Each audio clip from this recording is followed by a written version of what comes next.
Hey, I'm Benton Crane, and today I'm announcing my next venture.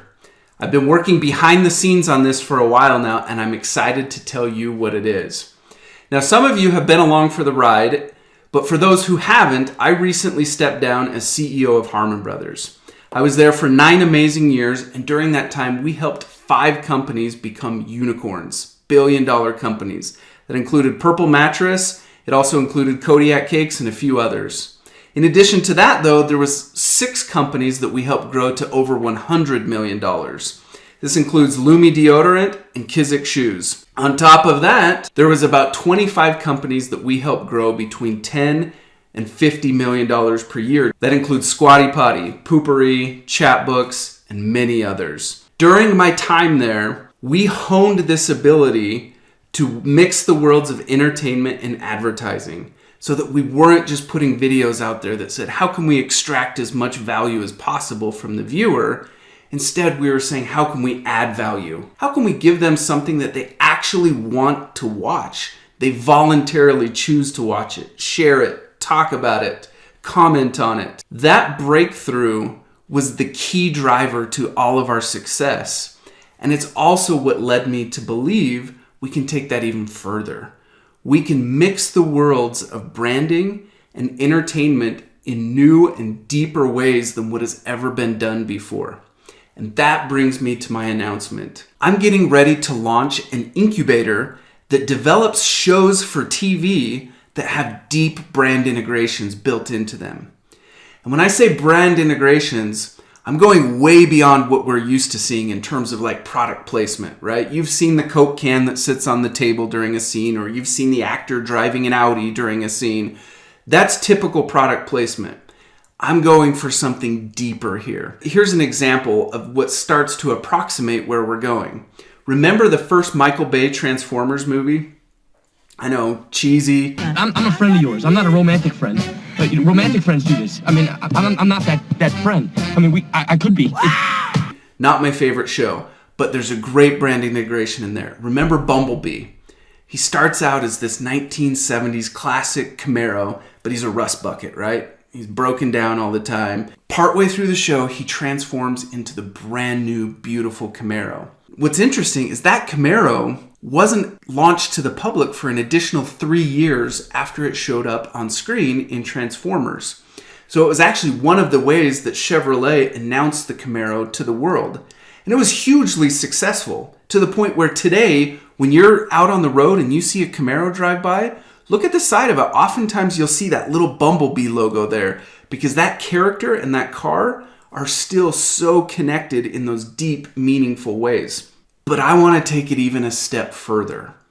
There's this concept called transaction proximity. What it means is the distance between seeing something on screen and actually being able to purchase it. So in the case of the Camaro and Transformers, that proximity was really far, right? You see it on screen and then you have to wait 3 years. You got to go research it on your own. You've got to go to the dealership, and then you can finally purchase it. That's a really wide gap between seeing it and buying it. You fail me yet again. We want to shrink that transactional proximity. And several of the innovations that have happened over at Angel Studios are making that possible for us. So imagine in the case of Transformers and Bumblebee, what if you got to the end of that movie and you were immediately invited to pre-order that Camaro? Kind of like what Elon Musk does with Tesla. When each new car is announced, he invites you to come in and pre-order it. And hundreds of thousands of people will show up and they'll drop $1,000 to get their name in line to be one of the first to get that car. Imagine if Chevrolet had done that with the Camaro right at the end of the movie. And imagine if you could do one click, boom, and now all of a sudden you're a customer. That's the type of transactional proximity that we're going for. I'm going to go deeper here and I'm going to paint the picture of what we're building. But first, I want to pause for a second and I want to talk about why this matters. I believe there are 3 groups who are going to get enormous value from what we're doing here. The first group are brands. The second group are the creators who are making the shows. But the third and the most important group are the actual people viewing the shows. It's the people who the brands are trying to reach and the creators are trying to entertain. Okay, let's start with brands. It's no secret that e-commerce is challenging right now. It's gotten way more difficult in the past couple of years, and there are many companies who are struggling as a result of it. I'll just say that what brands really are struggling with is the top of funnel efforts, bringing those new eyeballs into their marketing environment where they can then educate them, nurture them, and ultimately convert them. But getting those eyeballs in can be very, very challenging because at the top of the funnel, that's where you're competing with a billion other marketing messages. It's so noisy out there, and cutting through that noise to get the attention of your customers can be very challenging, and it can be very expensive. But what we're building here is a way for brands to come in at a point where the viewer has their full attention on the content. They're deeply immersed in the content. They're watching it. They love it. They're invested in it. They're talking about it. They're sharing it with their friends. And it's in that world of complete attention, no distraction, that the brand gets to come in and be introduced in a meaningful, integrated way. We're not going to be doing this where we're just plugging brands in just for the sake of plugging them in so that the viewer feels like they get interrupted from their content. No, we're going to be doing integrations that are additive to the content so that it feels natural. Think about that Transformers example. It feels natural, right? It's a character in the content. Those are the level of integrations that we're going for. So this has the potential to become a massive top of funnel for these brands to introduce new people to their products and their services in a natural way, in an environment where you don't have to interrupt. You get to be part of the content that the viewer is already deeply engaged in. This could be a game changer for brands. What about creators? I'm a co-founder at Angel Studios, and over the past several of years, I've been able to come in as a marketer and help several of the creators who are building their shows at Angel Studios. One of the major innovations at Angel Studios is both a blessing and a challenge for those creators. And this innovation is that Angel gives their content away for free to let anyone in the world watch it at any time. That's very different than a Netflix or an Amazon or Disney, where you have to go pay a subscription before you can get the content. Angel gives it away so that it can reach the masses. But then they have to figure out how to monetize that content in other ways. And they do it by selling merchandise for the shows. They do pay it forward, tipping, all these ways that they've developed to be able to monetize this content. And that's where the challenge for the creators comes in. They build this amazing show, and then after the fact, they've got to go figure out how to monetize it. We believe that by building these brand integrations and jointly tying them together with the content, the monetization engine will be in place from day one. So the creators will be able to go into this process with Angel Studios having a much higher degree of confidence in their ability to monetize their content on the back end. And on top of that, they'll get to that monetization much, much quicker. We believe this is a huge win both for the brands and for the creators. But what about the viewers? Think about Transformers again.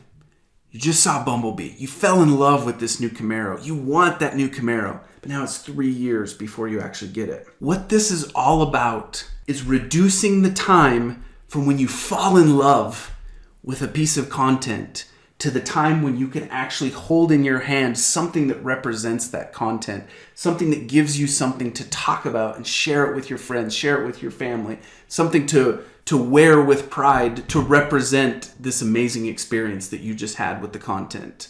So what we have here is a win-win-win. The brands, the creators, and the viewers all come out ahead because of these deep integrations that we're able to do. So how are we going to pull this off?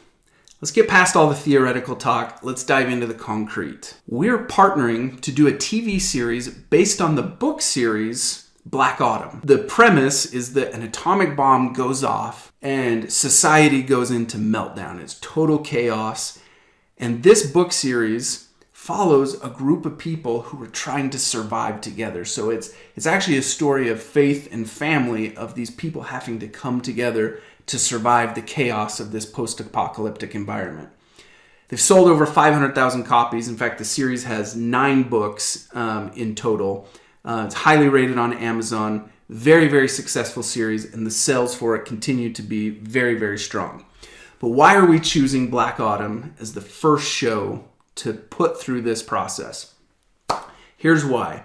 Black Autumn has already done a version of this deep brand integration that we're talking about, but they did it right in the books themselves. Many of you have probably heard of Black Rifle Coffee. It's a $1 billion brand.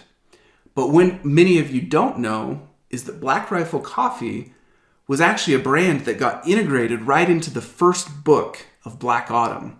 It went something like this.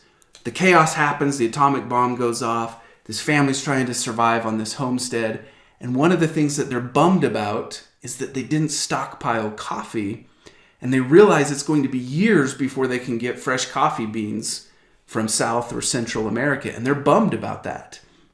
And that's one of the things they wish they had.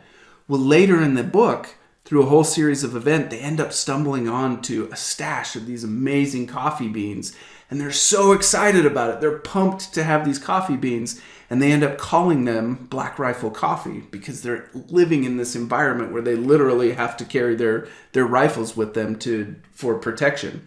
Now, was that the single brand integration that turned Black Rifle Coffee into a $1 billion brand? Probably not. But did it have an impact, and was it part of Black Rifle's ascension to becoming a $1 billion brand? I believe so, right? 500,000 book sales of people who got exposed to the brand Black Rifle and fell in love with it because of what they were reading in these stories of Black Autumn. The author, Jason Orvis, he actually writes under a pen name. His pen name is Jason Ross. He is coming into the incubator that we're building as a partner. In addition, we have Matt Peterson, who is the co-founder of Jive Communications. So both wildly successful guys. They're coming into this incubator as co-founders to help us get this off the ground. And Jason has already showed that these brand integrations are possible through the books. Now we're going to do similar brand integrations for the screen. So the world of Black Autumn very much revolves around this world of self-defense, food storage, homesteading, readiness, preparedness, this kind of environment. And so we have several brands already in talks to be able to figure out these brand integrations with the right products and the right services, so that as you're going through this experience of watching this show and falling in love with these characters, then we can introduce these products and services to you in a way that's natural, and we shrink that proximity from when you actually get to see it and fall in love to when you actually get to hold the products in your hand. So that's why we're starting with Black Autumn. We have several other shows as potentials that are in the pipeline, but Black Autumn is what we're going out the door with. As you can see, this isn't all just ideas and theoretical. This is happening, and it's happening now. So how can you get involved? Well, you've watched up to now, so thank you. I really appreciate it. And if you want to stay along for the ride as we go through this, please like, share, subscribe, click the notification bell. We'll keep you up to date as we're progressing on this journey. But if you want to get even more involved, what we're really looking for is the right brand partnerships to connect with the right creators. And so if you know a brand who would benefit from a deep product integration, who can expand their top of funnel, put us in touch. If you know the CEO or the CMO who's trying to grow their brand, my email address is bentoncrane@gmail.com. Don't hesitate to make a connection. Same thing on the creator side. If you know an experienced creator who has a vision for an amazing show that could potentially benefit through these brand integrations, once again, put us in touch. My email address is bentoncrane@gmail.com. Thank you so much, and we'll see you on the next one.